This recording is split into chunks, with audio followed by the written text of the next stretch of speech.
Buenas tardes. Hola, buenas tardes. ¿Me escucha?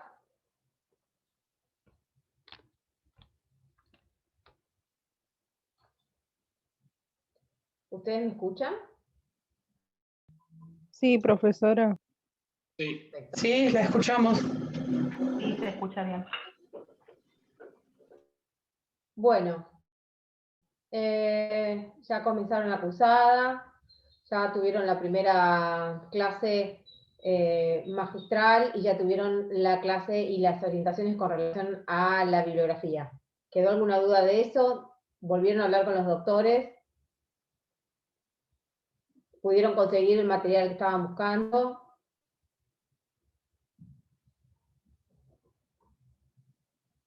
Me quiero sacar esa duda y me quedo tranquila de que no hay dudas con relación a la bibliografía ni al material de donde están estudiando.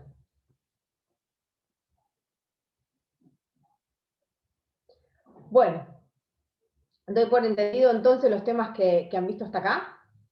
Ayer habrán empezado a charlar un poco del incumplimiento de las obligaciones en lo que tiene que ver con su aspecto inimputable, ¿verdad? Son todos aquellos casos en los cuales las obligaciones se han incumplido, pero hay determinados factores que inciden en la atribución de responsabilidad por ese incumplimiento y que le quitan reprochabilidad a la conducta. Y por lo tanto no podemos llegar a la atribución de las consecuencias del resultado dañoso en virtud del incumplimiento de la obligación o de la violación del deber jurídico de no dañar. Esto ya lo han empezado a ver con los doctores, quedó claro, más o menos. Voy a ver si los puedo poner en cuadrícula, ahí está. Los que tengan cámara, a todos los que tengan cámara les voy a pedir que si pueden la activen, porque ya los puse a todos para poder verlos. De paso, un poquito nos vamos conociendo y es más fácil la participación de ustedes y voy viendo si me van siguiendo. Bueno, hoy tenemos para continuar con estos temas que empezaron a tratar con los otros docentes. Vamos a ver teoría de la imprevisión y vamos a ver un poquito de incumplimiento sin culpa, porque es un instituto que hoy por hoy no está tratado, por lo menos no específicamente en el Código Civil y Comercial, pero sí tuvo una incorporación en el proyecto de unificación original, digamos, del Código Civil y Comercial, y bueno, vale la pena volver sobre eso para compararlo sobre todo con la imposibilidad de cumplimiento, que es lo que vieron ustedes, creo que en la clase de ayer. Vamos a arrancar primero con emisión, porque es el tema más complejo y más largo de los dos, y más relevante, porque es pregunta de examen clavada, y aparte porque es necesario que podamos desglosar el tema para que lo puedan entender. ¿Por qué? Porque incluye algunas cuestiones relativas y definiciones relativas a contratos que ustedes todavía no vieron, pero que vamos a tratar de hacérselas entender, de comprender a qué se refiere, sobre todo el artículo 1091, al referirse a determinados contratos a los cuales se va a aplicar la teoría de la imprevisión. Ya vieron caso fortuito, ¿verdad? Ayer, profe, buenas tardes. Teníamos una clase con Escarcela de caso fortuito y, bueno, no sé, tuvo un inconveniente, finalmente tuvimos algo improvisado, pero seguramente nos dijo Lustano que va a volver a dar esa clase. Vimos algo muy por arriba. ¿Con quién lo tuvieron la clase final? ¿Con el doctor Escarcela o con el doctor Lustano? No, con Lustano, que nos dijo que teníamos con Escarcela, que no pudo y se conectó él y nos dio... un problema. Exacto. Algo medio más por arriba. Y les habló un poquito de casos fortuitos, del 1730, vieron un poquito la definición. Sí, bien. Sí, sí. Y vieron algo de imposibilidad de cumplimiento, 955, 1732. Sí, perfecto. Me quedo tranquila que todos, por lo menos una base para el tema de hoy, lo tienen. Sobre todo porque lo vamos a ver en algunos puntos, lo vamos a ver en comparación. Ustedes vieron, cuando lo hablaron con el doctor, y seguramente lo habrán leído en su libro de textos y en el código, que el caso fortuito lo que hace es eximir de responsabilidad por incumplimiento. Es uno de los casos, o sea, es una de las circunstancias optativas a atribuir responsabilidad por incumplimiento al deudor. ¿Por qué? O al dañador, ¿no? Aquel que incumple el deber general de no dañar. No solamente estamos, cuando hablamos de caso fortuito, dentro de la órbita contractual, sino de ambas. Bien, tanto en una esfera como en la otra, es posible quitar responsabilidad al agente causante del daño en función del acaecimiento de este hecho sobreviniente, inesperado, ajeno, extraordinario, que es el caso fortuito.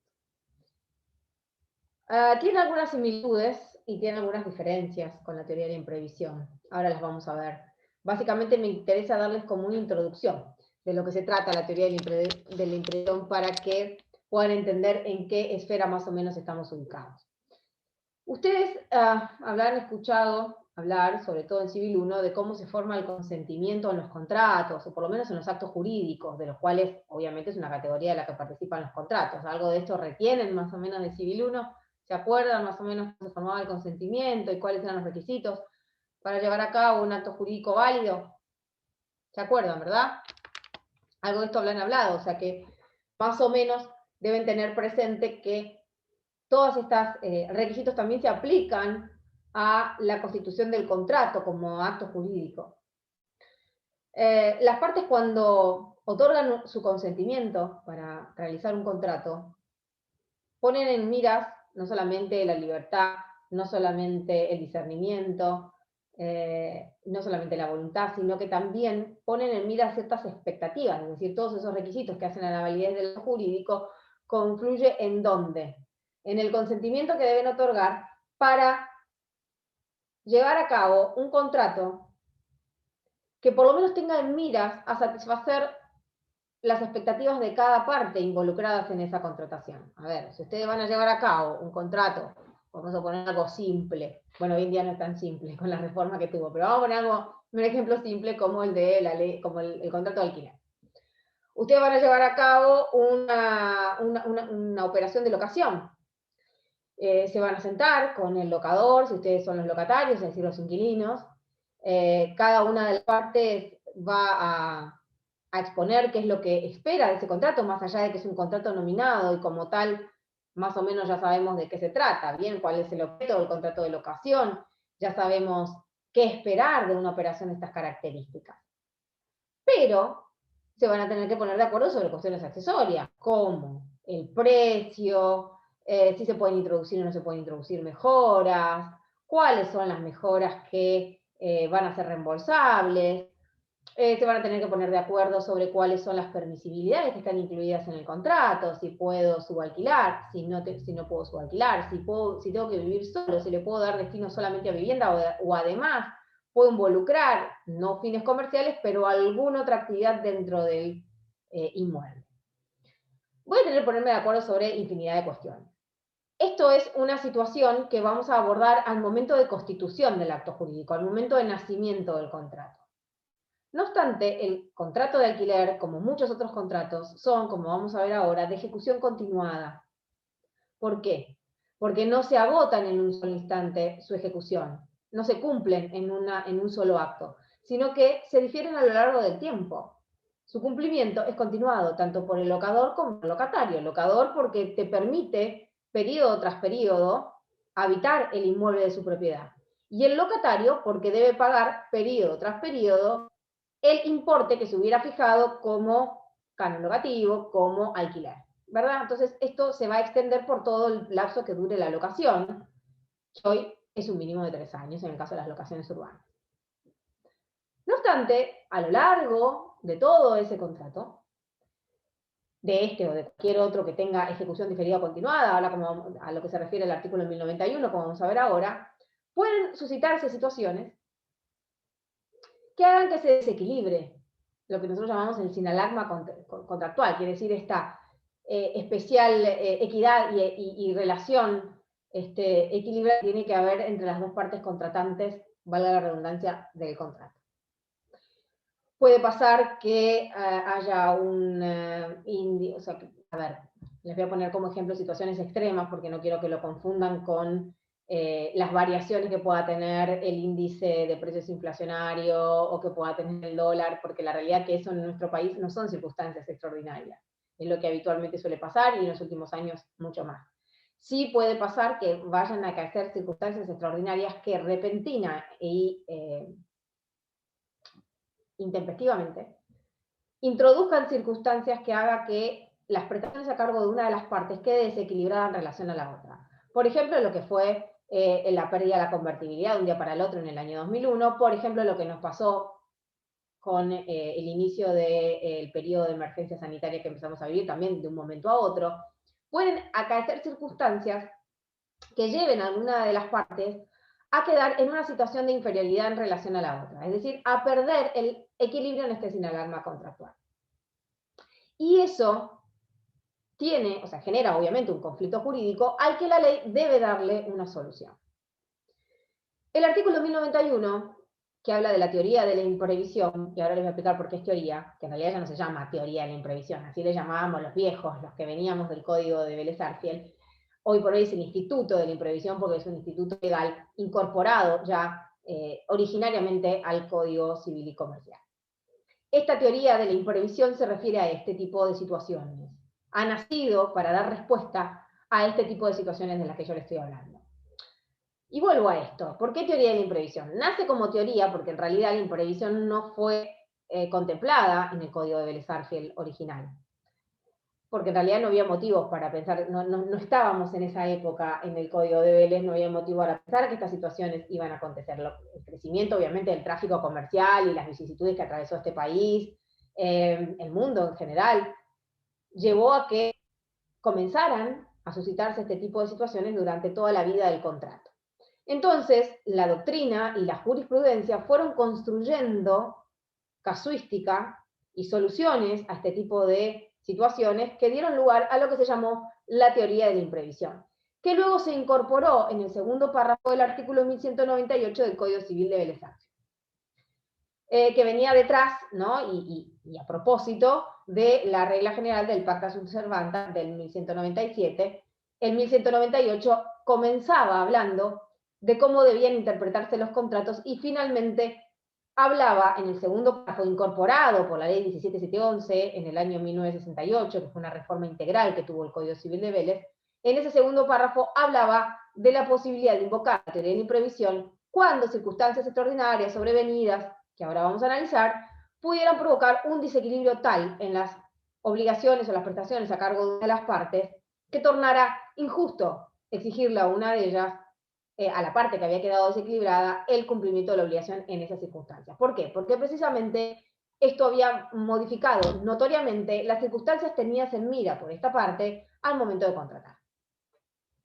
¿Qué es lo que más o menos yo les estaba contando, ¿no? Esto de sentarse con la otra parte a charlar sobre las condiciones negociales y que de repente, teniendo obviamente una expectativa y teniendo en cuenta una base, ¿bien? Y una serie de circunstancias, tanto fácticas, jurídicas, económicas, que rigen en ese momento del contrato.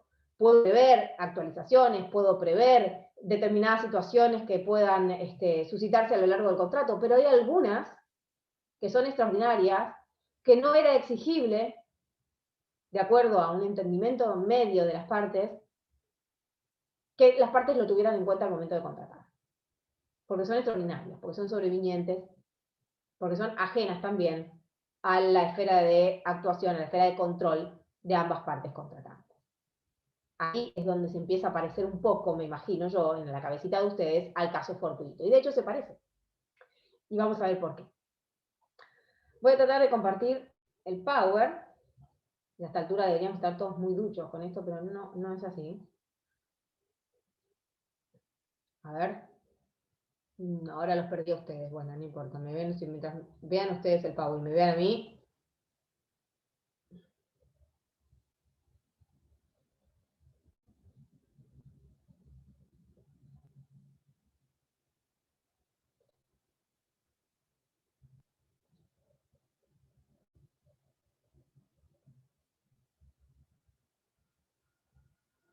Imprevisión. ¿Lo están viendo? Sí, sí. Sí, Sí, profe. Sí, sí. Creo que no lo ven entero.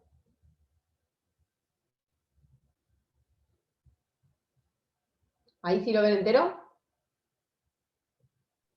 Sí. Sí, ¿verdad? Perfecto. Sí, se ve. Bueno, vamos a trabajar con imprevisión. Esto tiene acá como un parlantecito. Esto porque es un Power que yo preparé para que también puedan leerlo desde el campus. En realidad estos parlantes lo que tienen son explicaciones orales para que no se haga tan largo PowerPoint de lo que dice la pantalla. Después ustedes, si lo puedo subir al campus, lo leerán. De todas maneras, la explicación la vamos a dar acá en clase, ¿no? O sea, simplemente por aclaración. La imprevisión, entonces, es un instituto hoy por hoy sí legislativo, incorporado al Código Civil y Comercial de manera originaria, en el artículo 1091, que dice más o menos así.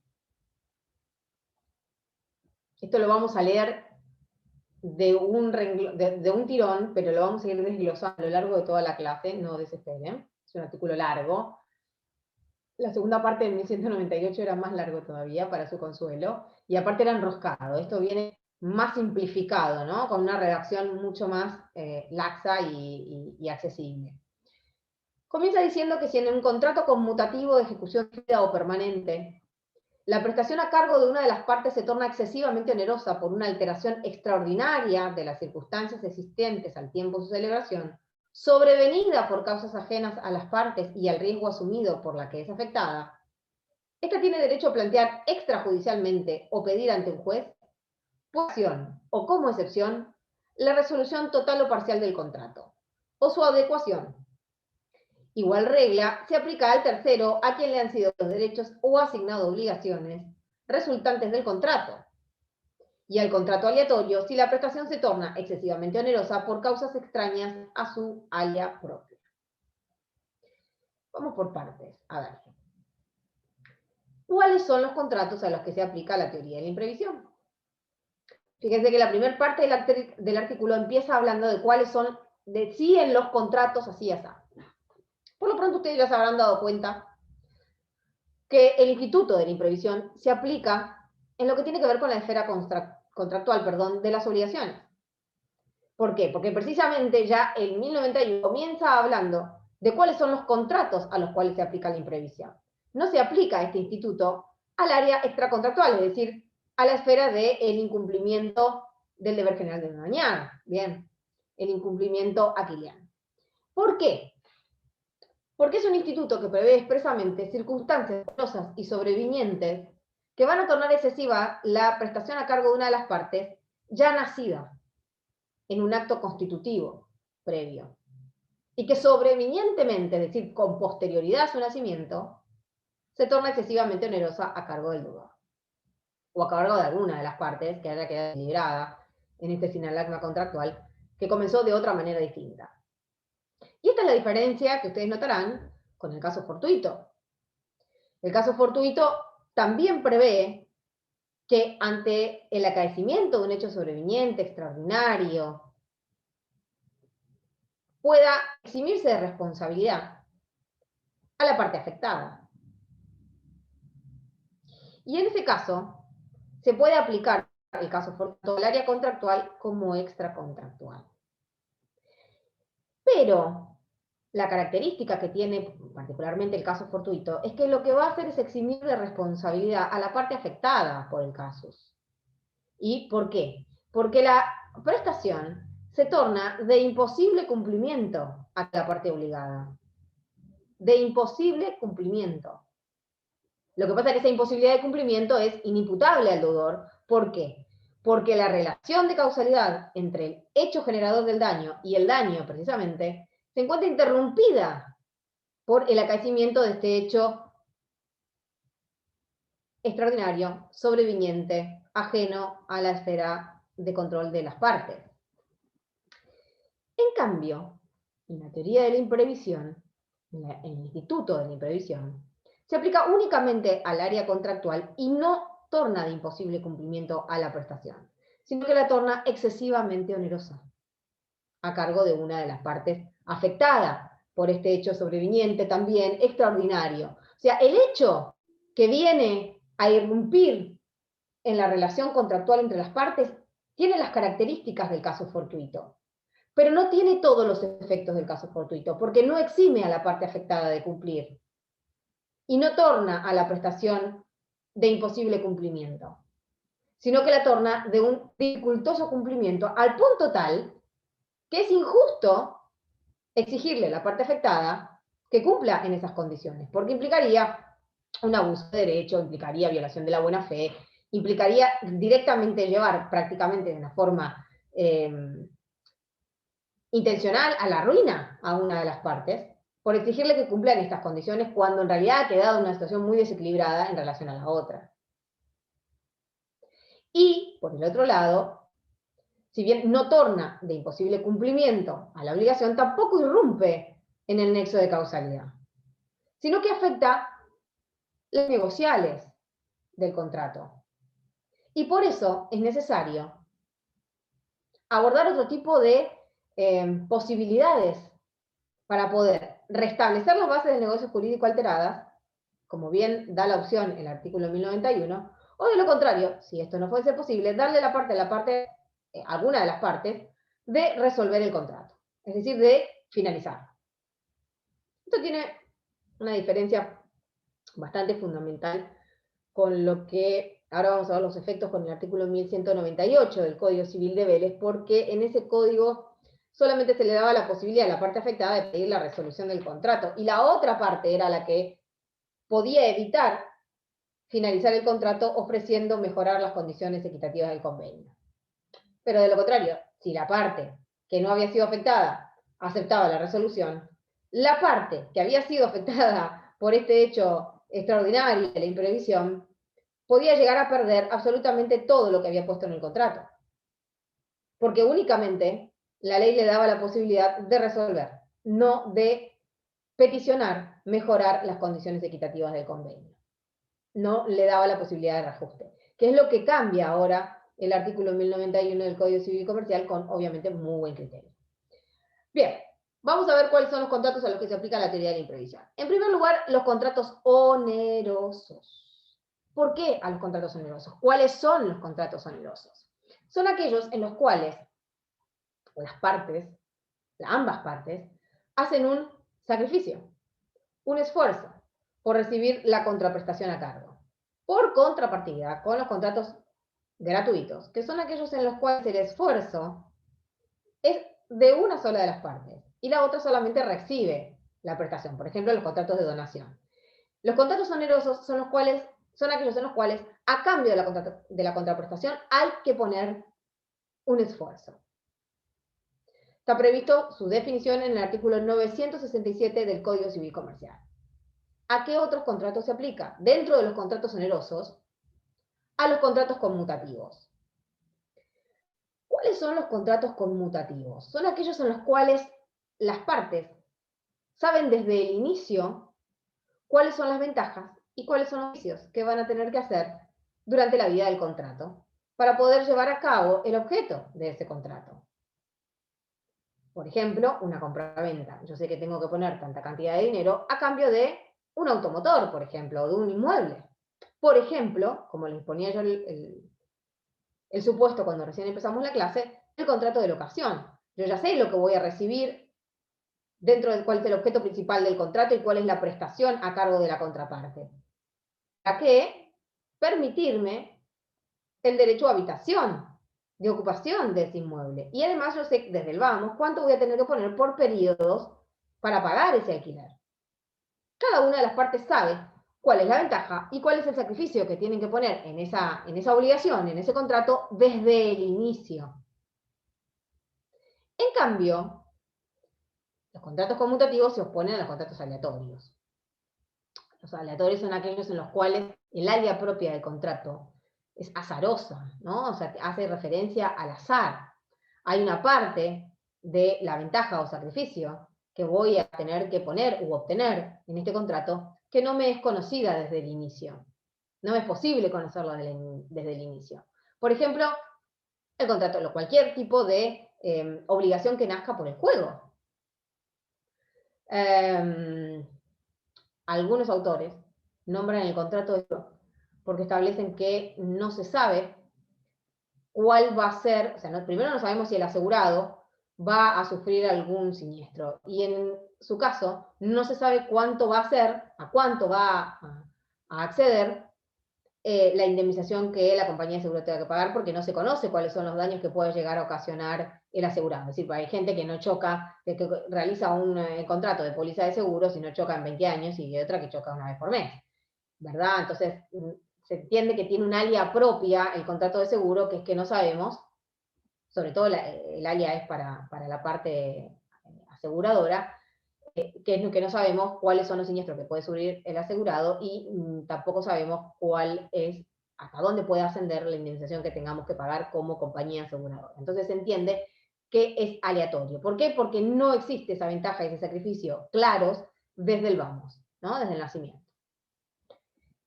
Y por otro lado, obviamente, ustedes como habrán leído en el artículo 1091, lo más lógico es que se apliquen a los contratos onerosos y conmutativos. Los aleatorios es por excepción y los vamos a ver ahora después. Pero en realidad, lo más lógico es que la teoría de la imprevisión, el principio general, es que se aplica a los contratos onerosos y conmutativos. Los aleatorios, cuando el hecho se produzca fuera del área propia del contrato, y ahora vamos a ver cómo sucede eso. Bien. De ejecución diferida y de ejecución continuada. De ejecución diferida son aquellos contratos que, entre su nacimiento y el cumplimiento de la prestación principal, transcurre un lapso de tiempo. No se da de manera inmediata, instantánea, como por ejemplo cuando vamos a, no sé, pagamos el colectivo, cuando vamos a comprar un paquete de pastillas al kiosco, el kiosquero nos da el paquete de pastillas y nosotros le entregamos el dinero, y esto es de ejecución absolutamente instantánea. No deja de ser un contrato por más que no esté instrumentado en un documento, ni tenga las formalidades de un contrato en el que nosotros generalmente pensamos cuando hablamos de contratos. Es un contrato, pero es un contrato de ejecución instantánea. Se agota en su mismo cumplimiento. En cambio, el contrato de ejecución diferida es aquel que está destinado a cumplirse con posterioridad al momento de su nacimiento. Algo parecido sucede con el de ejecución continuada, que explicaba yo al principio, que son aquellos contratos en los cuales tiene solución de continuidad toda la ejecución. Es decir, entre que nace y finaliza, transcurre un lapso de tiempo, en el medio se dan las contraprestaciones, es decir, es una ejecución continuada. Se continúa ejecutándolo durante el lapso de tiempo que se le haya previsto para la duración del contrato. Como por ejemplo, yo les decía, el contrato de locación. Bien.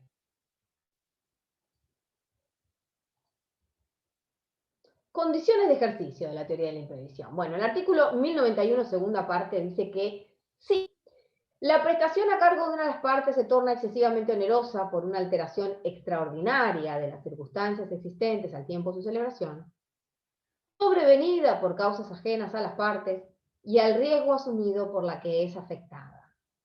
Entonces tenemos que la prestación a cargo de una parte se tiene que tornar excesivamente onerosa por una alteración extraordinaria de las circunstancias existentes al tiempo de su celebración, que es lo que yo les expliqué al principio. Al tiempo de la constitución del acto, tuve en cuenta determinadas circunstancias que luego fueron alteradas de una manera extraordinaria, intempestiva, sobreviniente, opresiva. Y además, sobrevenida, dice, por causas ajenas a las partes. Obviamente, esto igual que el caso fortuito, el hecho sobreviniente tiene que ser ajeno a la esfera de control de las partes y obviamente a la voluntad de las partes, ¿bien? Y el riesgo asumido por la que es afectada. Obviamente, esto quiere decir que está de los casos de asunción de riesgos, y aquellos riesgos que pudo haber asumido por la misma naturaleza del negocio, la parte que ahora estaría argumentando la teoría de la imprevisión. Entonces, por un lado, alteración de las circunstancias existentes al tiempo de la celebración del contrato. Esta alteración de las circunstancias existentes al tiempo de la celebración del contrato tiene que ser extraordinaria, sobrevenida y ajena a las partes, y provocar una excesiva onerosidad a cargo de una sola de las partes que provoque un desequilibrio entre ventaja y sacrificio, que es precisamente lo que caracteriza a los contratos conmutativos y consensuales. Este equilibrio que tiene que existir, conocimiento y equilibrio entre ventaja y sacrificio, en el momento del nacimiento del contrato. Efectos. ¿Hasta acá bien, chicos? En lo que tiene que ver con las circunstancias Las condiciones de ejercicio, ¿se entendió? Sí. Sí. Sí, gracias. Bueno, los efectos. A ver, ¿cuáles son los efectos de la imprevisión? Les decía yo que esto tuvo una variación con lo que fue la regulación del artículo 1198, segunda parte del Código de Vélez. Porque hoy por hoy la parte perjudicada va a poder plantear, judicial o extrajudicialmente, esto también es una innovación, porque esto no se preveía en el Código anterior, solamente se preveía la petición de resolución judicial. Encima, el Código Viejo decía rescisión, que hace referencia a borrar, ¿no? O sea, no hablaba de rescisión, de resolución, hablaba de hacer borrón y cuenta nueva, es decir, que tenía efectos retroactivos la resolución, lo cual generaba una profunda desventaja para la parte que la proponía, porque ustedes pónganse a pensar, por ejemplo, en un contrato de mutuo, o sea, préstamo hipotecario, en el que la parte perjudicada, por ejemplo, el tomador de ese préstamo, ¿no?, que compró su casa con la hipoteca, pagó determinada cantidad de cuotas. Y resulta que cuando venía la imprevisión, cuando venía, ¿no?, el hecho sobreviniente, extraordinario y ajeno a su esfera de control, que provocaba la motivación suficiente como para invocar la teoría de imprevisión, resulta que solamente podía resolver el contrato. Por lo tanto, en ese caso, ¿qué tendría que haber hecho? Devolver la casa que compró y perder todas las cuotas. Era obviamente una solución a todas luces injusta.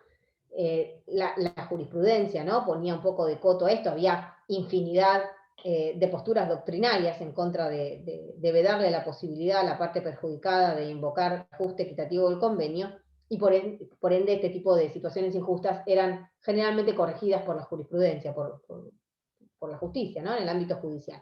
Pero era una gran incertidumbre para la parte perjudicada, ¿no?, invocar esta situación y exponerse a la buena voluntad de los jueces o de la parte contraria. Entonces, el Código Civil y Comercial, la verdad es que recupera mucho de los principios de buena fe, en este caso, e introduce como opción para la parte perjudicada plantear judicial o extrajudicialmente, o sea, lo puede hacer por vía de mediación, ¿por qué no?, por acción o como excepción, es decir, puede invocarlo por vía de acción, o puede defenderse por vía de excepción invocando la teoría de la imprevisión. Esto quiere decir que desde el punto de vista procesal yo puedo promover una demanda invocando la teoría de la imprevisión, el instituto de la imprevisión, perdón, y manifestar cuáles son las razones por las que voy a solicitar o el reajuste del convenio o la resolución del contrato. O de lo contrario, puedo, una vez que me demandan por incumplimiento o por retraso, mora, digamos, en el cumplimiento de mis obligaciones, defenderme invocando como excepción el instituto de la imprevisión y ahí también poder proponer un reajuste del convenio o incluso la resolución contractual. Y esto lo puedo hacer judicial o extrajudicialmente, es decir, puedo plantearlo o defenderme en el ámbito judicial invocando la imprevisión, o puedo hacerlo extrajudicialmente en lo que tiene que ver con el procedimiento de mediación. Bien, entonces, ¿qué es lo que voy a poder proponer? La resolución total o parcial del contrato o su adecuación. Es decir, ¿puedo proponer la resolución parcial? Sí, también puedo. Pero parcialmente este contrato me afecta, ¿no? Hay una parte de las condiciones negociales que ya no me son aplicables porque no son equitativas. Entonces puedo pedir la resolución parcial. O total, porque realmente todo el contrato ha quedado absolutamente desequilibrado en cuanto a las circunstancias tenidas en miras al momento de contratar. O puedo pedir su adecuación. Bueno, a ver cómo negociamos, ¿no? Cómo repartimos las diferencias, cómo adecuamos el contrato a las circunstancias fácticas imperantes.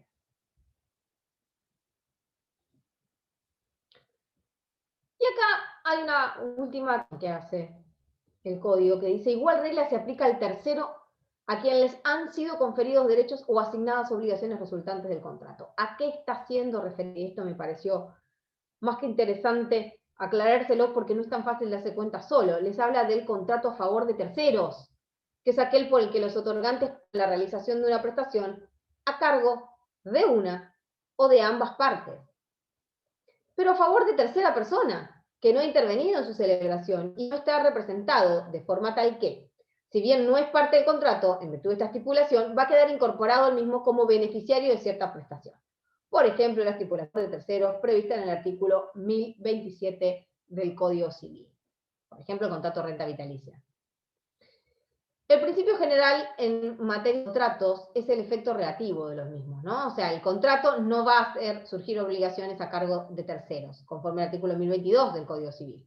Sin embargo, casos de excepción en los que las partes que celebran el contrato van a prever obligaciones a cargo de otros, que son terceros, que no participan en la formación del contrato. Por ejemplo, la contratación a nombre de tercero, artículo 1025 del Código Civil, y la promesa del hecho ajeno del artículo 1026 del Código Civil. Estos son los supuestos a los que se refiere la última parte del artículo 1091, cuando dice que igual regla se aplica al tercero a quienes le han sido conferidos derechos, estipulación a favor de terceros, o asignadas obligaciones resultantes del contrato, contratación a nombre de tercero o promesa del hecho ajeno. Bien, hecha esta aclaración, bueno, aquí terminamos. Bien. ¿Más o menos se entendió? ¿Quedó algo claro de esto? ¿Qué les dispara? ¿Qué dudas les surgen? ¿A qué les hace acordar? Sí, podríamos ver por ahí con un ejemplo bien la diferencia entre caso fortuito, como para diferenciarlo bien. A ver. Supongamos que lo que pasa es que se me ocurren todos. A ver. Tendría que ir al caso fortuito como en el área extracontractual para que te des cuenta. Si yo voy caminando, ¿no? Por la calle, soy un peatón, y otra parte va conduciendo un vehículo. Te voy a poner un ejemplo burdo, para que lo entiendas. En este caso, ¿existe contrato entre este peatón? ¿Existe algún tipo de vinculación? Contrato, no piensen, cuando hablamos de contrato, yo sé que es difícil, pero porque todavía no vieron contratos, pero sí vieron Civil 1, o sea que algo saben de la constitución de los actos jurídicos. Cuando hablamos de contrato, no piensen en el contrato escrito, en el boleto de compraventa, en el contrato de locación. No. Piensen en una vinculación previa entre las partes, que implica que ambas partes asumieron una obligación de respetar la palabra dada. Eso es un contrato. Obviamente que tiene otros elementos, ¿no? Pero básicamente. Si este peatón que va caminando por la calle resulta dañado por este automotor que va conduciendo el dueño o guardián de ese automotor, ¿hay un contrato entre ambos?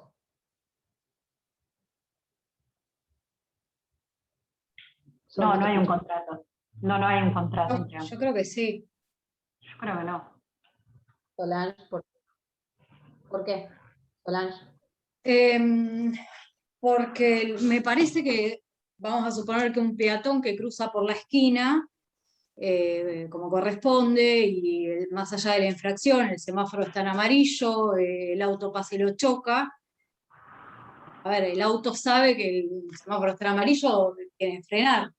Digo, a mí me parece algo como tácito, ¿no? Es lo mismo que el boleto cuando uno se sube al colectivo, o pasás o pagás, pero tácitamente ya sabés que tenés que pagar. Bien, pero en el caso del colectivo hay un contrato de transporte. Clarísimo, por más que no haya contrato, hay un contrato de transporte. Yo te confundí, me parece, cuando dije respetar la palabra dada, ¿no? Porque vos seguramente habrás estado pensando en esto de todos, cuando vivimos en sociedad, es verdad, ¿no? Nos introducimos cosas peligrosas en la sociedad, entonces es como que dimos nuestra palabra de respetar los derechos ajenos y asumimos un deber general de no dañar a otro. En este caso, es verdad, si vos lo tomaste así, puede ser que te confunda, pero en realidad no hay una vinculación previa entre este peatón y este automotor. De hecho, no se conocen. De hecho, no están intercambiando prestaciones,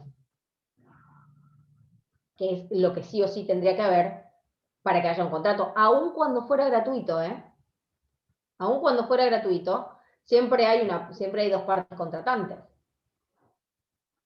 En cambio, en esta vinculación implícita, como decís vos, que existe entre el peatón y el conductor del automotor, existe un deber general de no dañar a otro, que es verdad, nos incluye a todos, hoy por hoy, mucho más, digamos, hunde sus raíces no solamente en la legislación de carácter interno, sino en garantías constitucionales.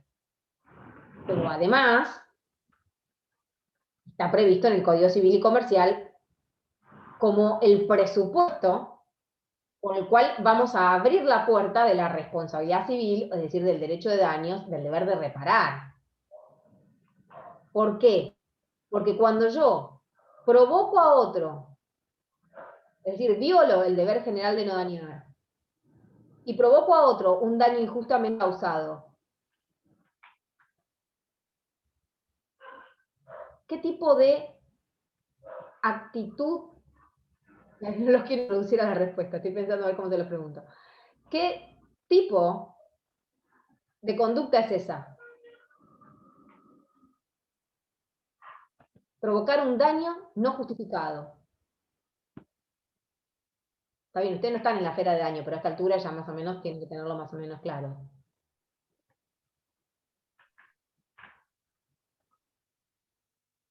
Antijuridicidad, me dice Narela, sí, es verdad. La conducta de violar el derecho general, del deber general de no dañar, es antijurídica. Y como tal, configura un ilícito civil. Eso se ubica dentro de la esfera extracontractual.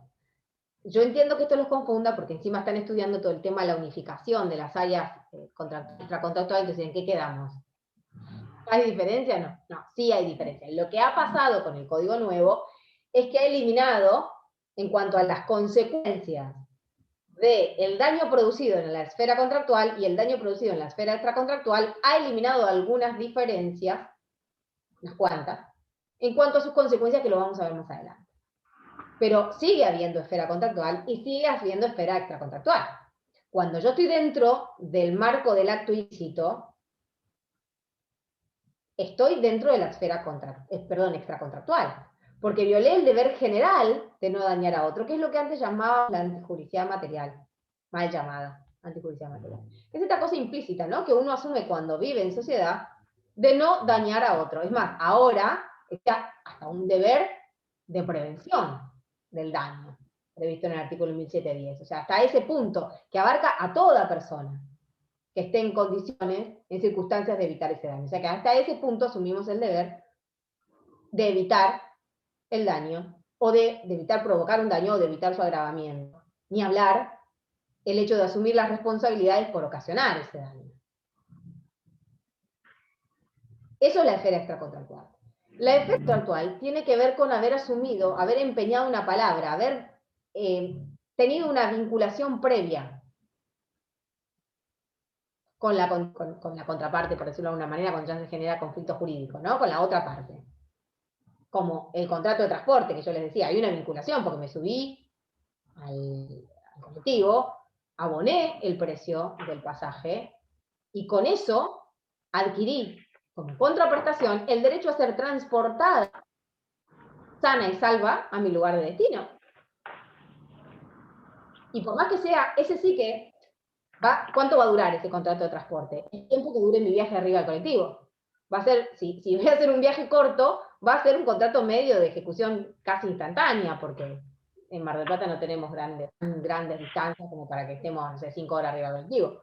Entonces, no va a ser un contrato de ejecución diferida, sino que va a ser un contrato de ejecución instantánea, inmediata. Lo que pasa es que va a tener un poco de duración en función de cuánto dure mi viaje.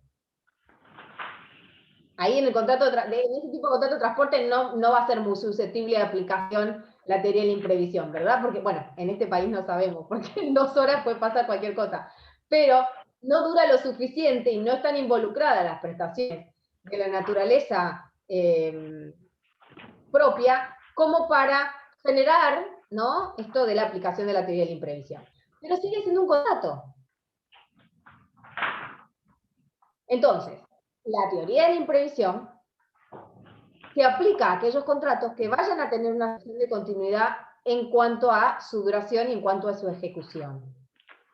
Y solamente, y en esto le contesto a Sol, solamente se van a atar al área contractual. ¿Alguien tiene el micrófono abierto, chicos? Está haciendo como rebote.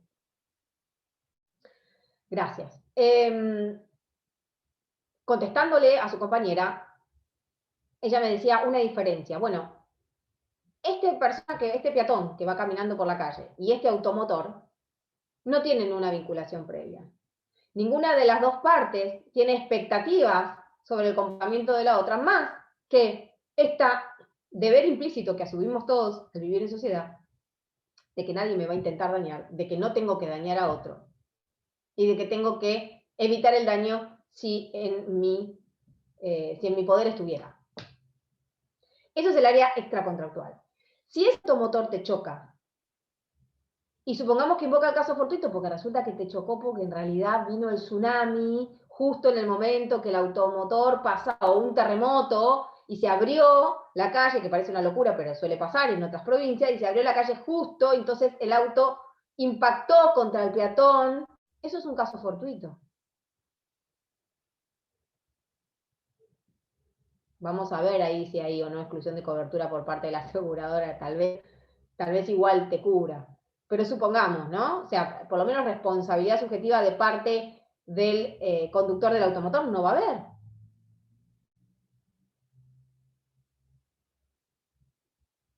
Profesora, una pregunta. ¿La inflación está contemplada en esta teoría? Depende qué inflación. Por ejemplo, Ahora, en un país que es normal y en otro país que no. Bueno, no sé si sabe. Tiene que ser. Sí. Sí. No. Quizá era una pregunta de derecho comparado, pero en un país en el que, digamos, es comparado, son constante. economías comparadas en todo. Sí, porque dice que tiene que ser sobreviviente, previsible y extraordinario. En un país en donde es constante, ¿cómo se toma la cuestión de la inflación? No, y eso sí me sirve para seguir contestando la otra pregunta. A ver, la inflación por sí misma como fenómeno no es un caso fortuito, ni tampoco es un hecho que por sí mismo pueda ser invocado como imprevisión dentro de un contrato. Menos que menos en Argentina. ¿Por qué? Porque el proceso inflacionario en la Argentina es sostenido. ¿Cuál es el caso en el que sí podría generar la aplicación de la teoría de la imprevisión? Que hubiera un aumento de los índices de inflación, por una cuestión ya de fenómeno económico, ¿no? Que se pudiera tomar los índices de inflación como instrumentos de conocimiento económico, que de hecho esos son. Hubiera un aumento sorpresivo, de un día para el otro, sobreviniente, imprevisible y aún previsto, esto sí lo saben cuando de haber visto caso fortuito, fuera inevitable, porque esas son las características del caso fortuito y también se aplican a la teoría de la imprevisión. ¿Por qué? Porque a veces los aumentos de los índices de inflación pueden deberse a fenómenos económicos o, en el caso que sucedió en el año 2001, cuando no fue, también fue un aumento de índice inflacionario porque había aumentado el dólar. Veníamos de una paridad de 1 a 1 durante 10 años. No había motivo para pensar que de un día para el otro el dólar iba a empezar a valer 1,40, más todos los otros índices que se le aplicaron después. ¿Bien? Entonces, aquella parte que teniendo en mira las circunstancias de la paridad cambiaria, contrató un crédito hipotecario, un mutuo hipotecario en dólares, no tenía motivo para pensar que de un momento a otro, de un diciembre a otro, se iba a levantar con el dólar a 1,40. Entonces, en ese caso, y además que obviamente el hecho de haber cambiado la paridad, la relación cambiaria, generó obviamente un aumento de los índices inflacionarios que fue el doble, porque obviamente aumentaron los precios de un día para el otro, de todos aquellos productos que se medían en dólares. Entonces, en ese caso sí puede dar lugar, como hecho imprevisible, sobreviniente y extraordinario, a la invocación de la teoría de la imprevisión.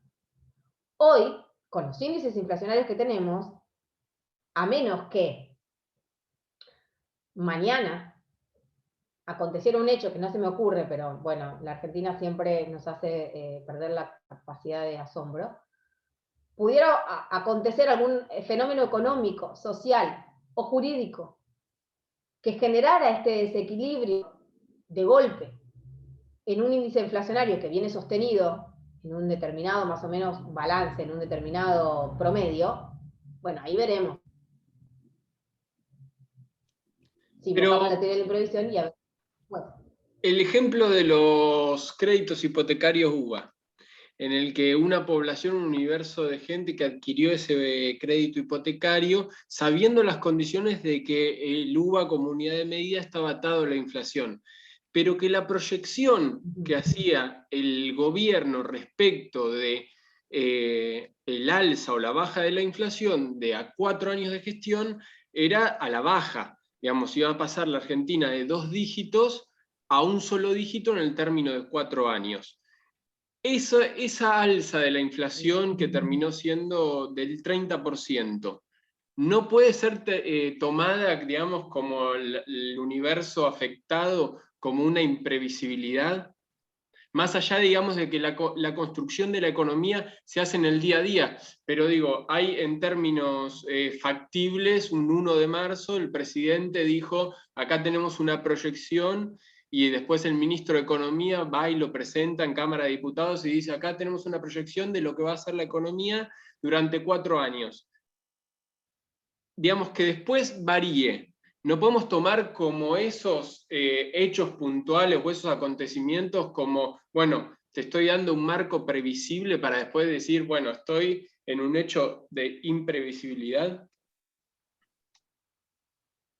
Lo que pasa es que no sé si se puede tomar una proyección económica como una condición de previsibilidad para las partes al momento de contratar. Sí, es verdad que las partes vamos a tener en cuenta la proyección económica, no solamente en el caso de los mutuos hipotecarios, sino también cuando hacemos una contratación entre particulares. Todos tenemos en cuenta una proyección económica, cuánto está el dólar, a cuánto más o menos son los índices de inflación y cuál es la proyección que hacen los economistas en general, más allá de que lo que digan los presidentes. Se supone que las partes, que si ambas están en un nivel medio de entendimiento y ninguna de las dos está en una condición de vulnerabilidad en esta contratación, como podría suceder en los casos de contratos de consumo, si son las partes en paridad de condiciones, ambas partes van a tener en cuenta determinadas cuestiones que hacen a su interés.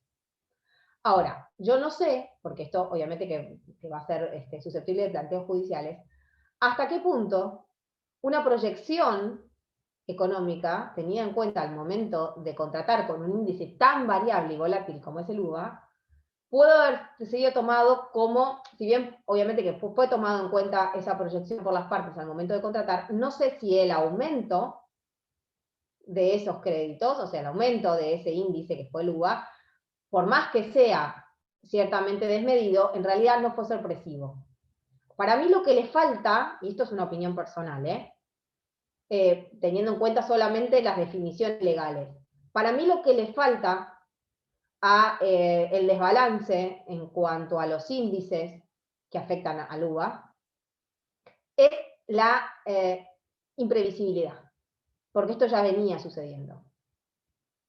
No es un crédito UVA en una época de inflación sostenida del 2% anual. No es un crédito UVA tomado con el dólar 1 a 1. Es un crédito UVA tomado ya en un momento de inestabilidad del país.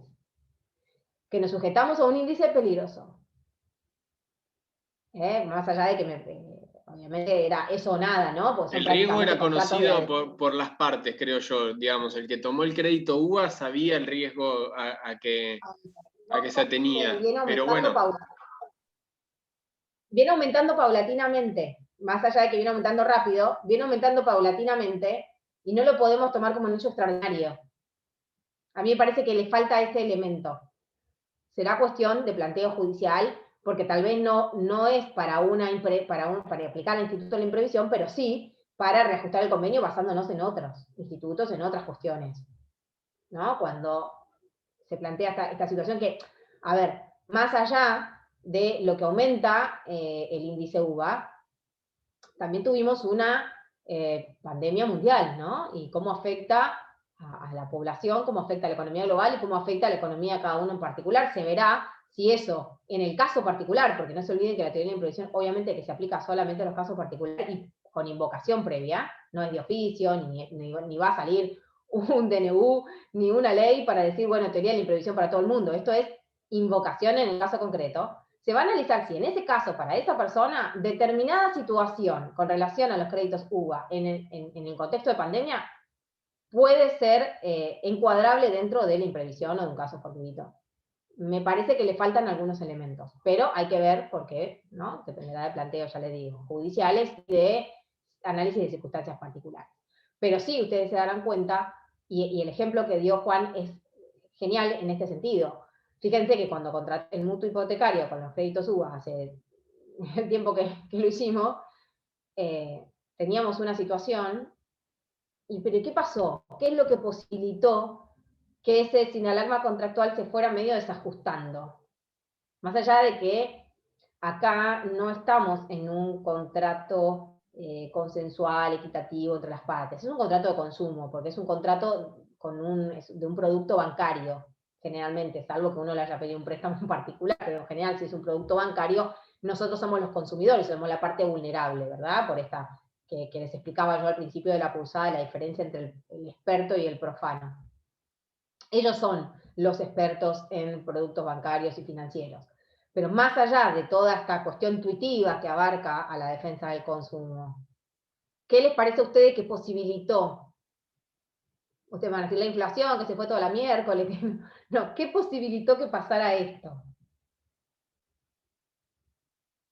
Si yo hubiera pagado el crédito al otro día, supongamos que tengo un crédito que el sistema de amortización que me permite que a los 2 meses voy, consigo la plata y pumba, lo cancelo, ¿qué pasaría? ¿Hubiera pasado esto? ¿Me hubiera pasado?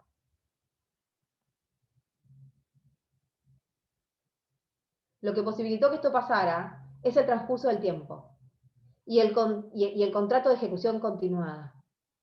Esto es lo que quiero que identifiquen. Porque es tan importante tener en cuenta el tipo de contratos de los cuales estoy hablando cuando hablo de imprevisión. ¿Y por qué estoy dentro del área contractual? Porque si estoy dentro del artículo 1091, estoy dentro de un contrato, y estoy dentro de un contrato de estas características. No estoy en un contrato de transporte en el colectivo. Estoy en un contrato de ejecución continuada y o diferida. No me va a pasar, o sea, no, la diferencia entre la imprevisión, primero que la imprevisión, ya les dije, la voy a tener que invocar, va a traer aparejado otros efectos distintos al caso fortuito. Yo a lo sumo lo que voy a poder plantear es un reajuste equitativo del convenio o la resolución total o parcial del contrato según las circunstancias. El caso fortuito lo que va a provocar es eximir directamente de responsabilidad. Este señor que venía manejando el automotor y de repente la ola del tsunami o el terremoto lo sorprendió y embistió un peatón, se va a eximir de la responsabilidad de responder por ese caso fortuito. Está fuera del área contractual, porque no tenía ninguna obligación asumida con el peatón que iba caminando, más allá del deber general de no dañar y la responsabilidad de poder reparar el daño por haber introducido una cosa peligrosa en la sociedad por la responsabilidad objetiva, ¿verdad? Esto de, bueno, no importa si fue un terremoto, pero bueno, nada, si el auto no hubiera estado ahí, capaz que no hubiera sufrido ese accidente del peatón. Pero bueno, eso será otro tema de discusión. Pero en principio, si yo tuviera que achacarle responsabilidad por el hecho dañoso a este automotor, diría que no lo tiene. Si está alcanzado por un caso fortuito. Estamos hablando de un terremoto en Mar del Plata, no en San Juan. Que esto de que se abra, por eso les digo que es importante que ustedes identifiquen el contexto cuando hablan de casos fortuitos. La imprevisibilidad y la extraneidad tienen que ver con el contexto en el cual se produce el casus. Un caso fortuito, digamos, no podría modificar la vida de un contrato, digamos, o sea, la pauta para entender la imprevisión es que afecta un contrato, digamos. Sí. El hecho invocable como teoría, como imprevisión, que justifica la invocación del instituto de la imprevisión, tiene las características del caso fortuito. Nada más, vos el caso fortuito tiene aplicación en ambas esferas, contractual y extracontractual, según el caso, y el efecto que tiene es eximir de responsabilidad. Mira, te voy a dar un ejemplo, lo que pasa es que es un tema que todavía no vieron, pero me voy a meter para que lo puedan entender. Lo que pasa es que no terminaron de ver imposibilidad de cumplimiento. Bueno, no importa. Cuando ustedes vieron ayer con el doctor imposibilidad de cumplimiento, vieron que hay casos en los cuales la prestación se torna de imposible cumplimiento por imposibilidad física, por ejemplo, de la prestación. ¿Se perdió la cosa? ¿Estamos? ¿Se perdió? Bien, estamos en el ejemplo este. Se perdió. Pongamos este ejemplo. Supongamos, ahí te voy a dar un área medio gris. Es contractual, en realidad.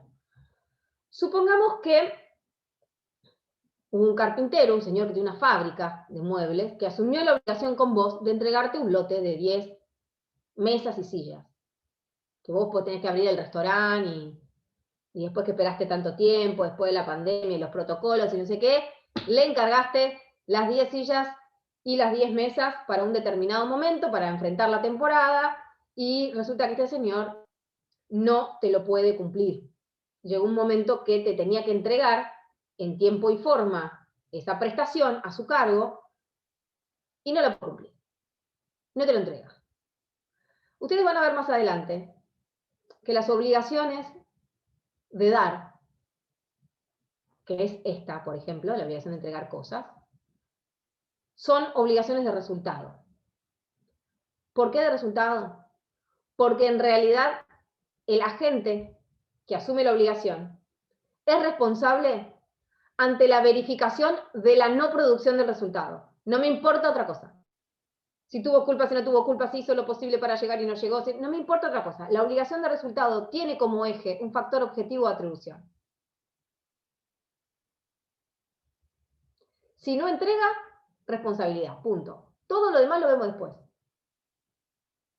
Ahora, ¿qué pasa? Que este señor que asumió una obligación de dar, que ya por el solo hecho de no haber cumplido, se presume su responsabilidad, viene y prueba que en realidad no pudo entregarte las mesas y las sillas, porque su fábrica se incendió. Y se incendió por circunstancias ajenas a su esfera de control, no porque él no controló la instalación eléctrica y tuvo una falla interna en la fábrica, sino porque tal vez hubo un hecho de vandalismo, o una manifestación, o un rayo que influyó, quemó la fábrica. No había motivo para pensar que eso iba a suceder. Entonces no puede cumplir, por lo menos en tiempo y forma, tal vez pueda cumplir más adelante, porque todavía la prestación es posible, pero no puede cumplir en tiempo y forma con la entrega. Ahí hay una imposibilidad de cumplimiento, por caso fortuito. Y estamos dentro de la esfera contractual, porque ahí ya había palabra dada de parte de las dos partes. Vos lo que ibas a pagar y él lo que te iba a entregar. Eso es un caso fortuito y no es teoría ni previsión. ¿Se entiende la diferencia? La teoría de la previsión se aplica a otro tipo de contratos con otro tipo. ¿Cómo? No, que con ese ejemplo se entendió bárbaro. Bien, perfecto. Ahí hay una esfera contractual donde estamos hablando de caso fortuito y no teoría de la imprevisión, porque estamos hablando, cuando hablamos de teoría de la imprevisión hablamos de otro tipo de contratos, de otro tipo de circunstancias, de otro tipo de obligaciones. Es difícil delinear los límites al principio cuando lo empiezan a estudiar, pero si lo leen, buscan, ni hablar si buscan jurisprudencia, estamos, pero como queremos. Y por lo menos agarran un libro de texto que les pueda allanar la situación, leen, lo van a identificar. Parece muy, de verdad, muy difícil de delimitar al principio. Pero es fácil después. De hecho, cuando sean abogados les va a salir así. Porque es cuestión de sentido común también. A ver, imprevisión. Imposibilidad sobreviniente, extraordinaria, imprevisible, y yo lo que tengo que plantear es un reajuste del contrato. ¿Para qué quiero un reajuste del contrato? En aquellas obligaciones que son de cumplimiento instantáneo. O que se agotan en su mismo cumplimiento, como esto de entregar la mesa y las sillas. No me sirve la teoría de la imprevisión. Me tengo que dar cuenta que es un instituto que no es aplicable a ese tipo de obligaciones. Sino a otro tipo de obligaciones que están incluidas en contratos de duración, de ejecución continuada, diferida. y que vale la pena plantear o la resolución para adelante o el reajuste también para adelante. A ver cómo seguimos con esto. Vamos a salvar la vida del contrato y vamos a adecuar sus términos de manera tal que resulte nuevamente equitativo para ambas partes. ¿Está? En un contrato de alquiler, ya sea de 1 año o de 3 años, entra claramente en los parámetros de duración, ¿verdad? Sí, es lo que les empecé explicando, empecé por ahí.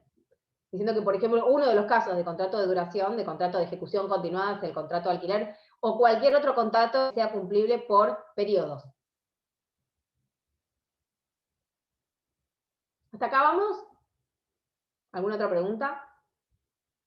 Está bueno el tema, ¿vieron? Porque aparte es actual. Si ustedes agarran cualquier revista jurídica van a encontrar casuística, pero a lo loco de esto, y si quieren nos lo pueden pedir, la cantidad de supuestos y de cosas que se han escrito en estos últimos meses, en este último año, sobre, por ejemplo, teoría de la emisión en condiciones de pandemia, ¿no? O sea, a causa de la cuarentena, a causa del dictado de las leyes de emergencia.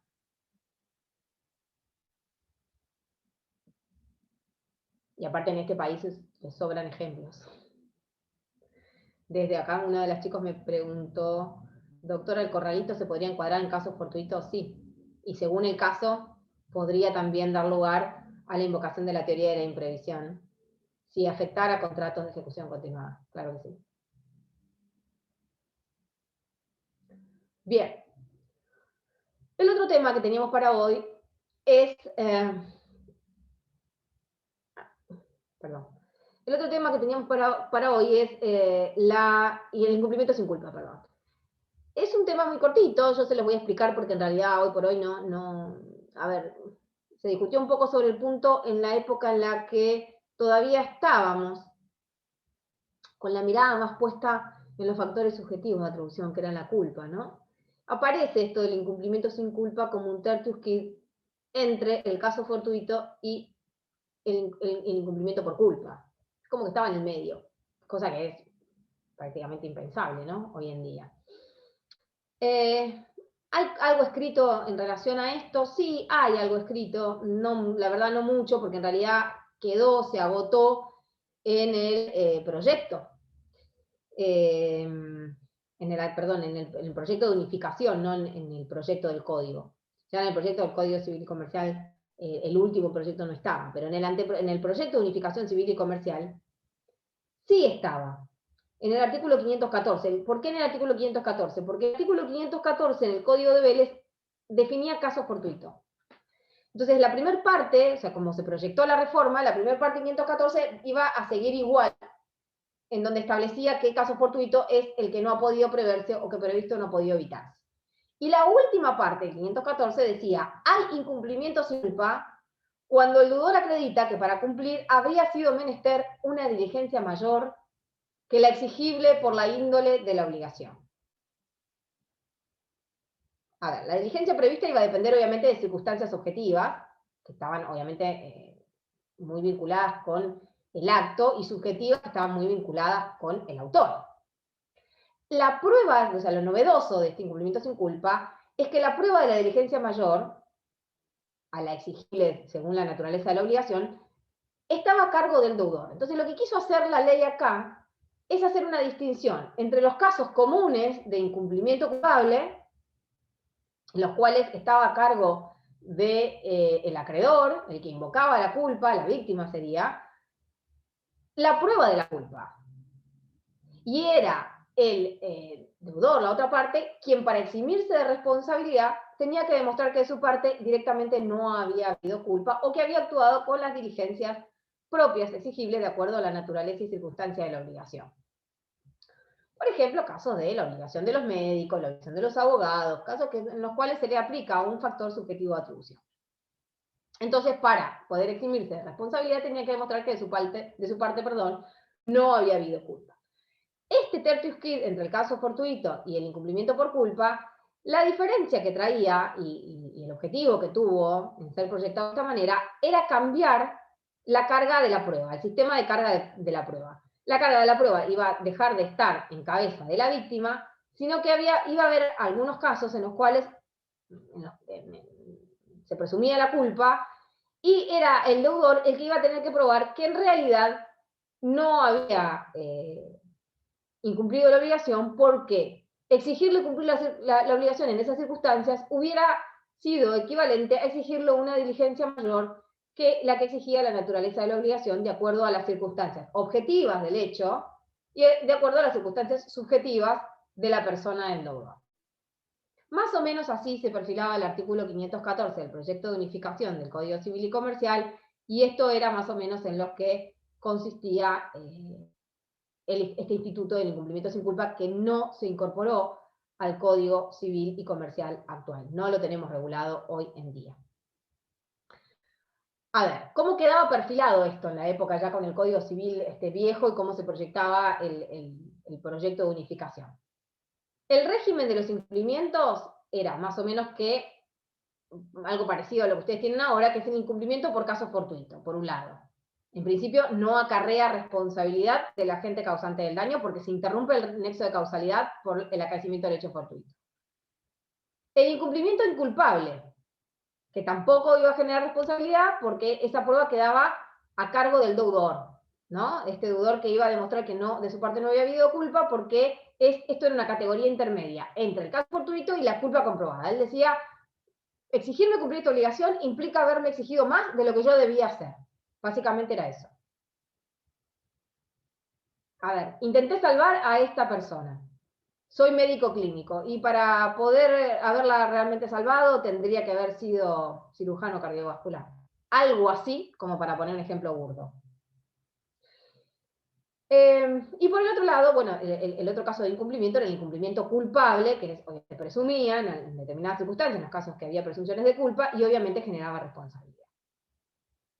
Así más o menos se perfilaba esta cuestión. Hoy por hoy no lo tenemos regulado en el Código Civil y Comercial.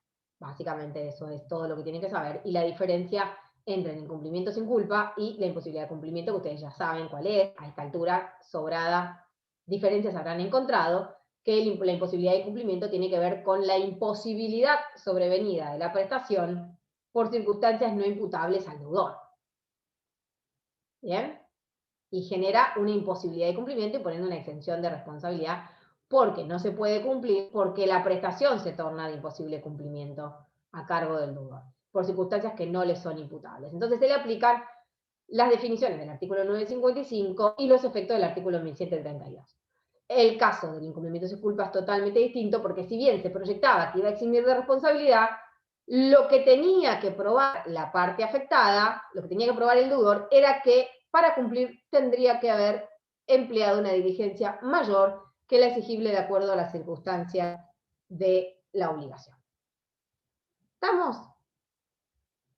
Más o menos es esto, mucho más para contar del tema no tengo. ¿Ustedes tengan alguna duda? Ah, ya estamos, con el tiempo.